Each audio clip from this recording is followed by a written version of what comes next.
Inilunsad ng iba't ibang organisasyon ng manggagawa ang Labor Vote 2025 kung saan inilahad ang 9-point agenda na panawagan para sa mga kandidato ngayong halalan. Layon ng kampanya na ituon ng pansin sa mga suliranin ng mga manggagawa at himukin ng publiko na suportahan ng mga kandidatong nagsusulong ng mga reformang makikinabang ang mga manggagawa at ang nakararami. Sa isang pagtitipong dinaluhan ng mga lider ng Unyon at mga kinatawan ng labor groups, inilahad nila ang 9 na panawagang tumutugon sa matagal ng issue sa sektor ng paggawa.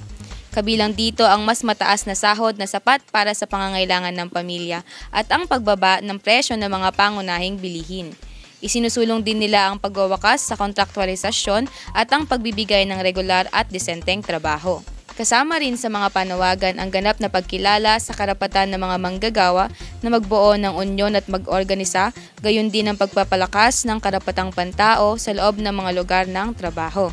Binibigyang diin din ang pangangailangan ng abot-kaya at dekalidad na serbisyong pampubliko tulad ng edukasyon, kalusugan at transportasyon para sa mga manggagawa at kanilang pamilya. Nananawagan din ng mga manggagawa na ang buwis ay dapat ipataw sa mga malalaking negosyo at mayayaman sa halip na sa karaniwang manggagawa.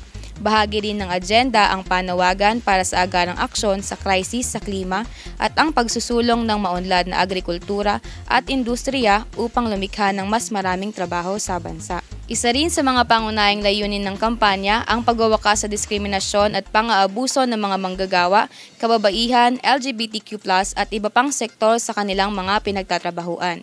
Dagdag pa rito, nananawagan din sila ng pagbuwag sa tinatawag na political dynasties o ang paulit-ulit na pag-upo sa pwesto ng iisang pamilya sa gobyerno at ang pananagutin ang tiwaling opisyal. Hinikayat ng mga labor groups ang mga manggagawa at kanilang pamilya na gamitin ang kanilang karapatang bumoto para sa mga kandidatong tunay na nagsusulong ng interes ng mga manggagawa. Anila, sa sama-samang pagkilos at matalinong pagboto, posible ang pagbabago tungo sa makatao at makatarungang pamahalaan.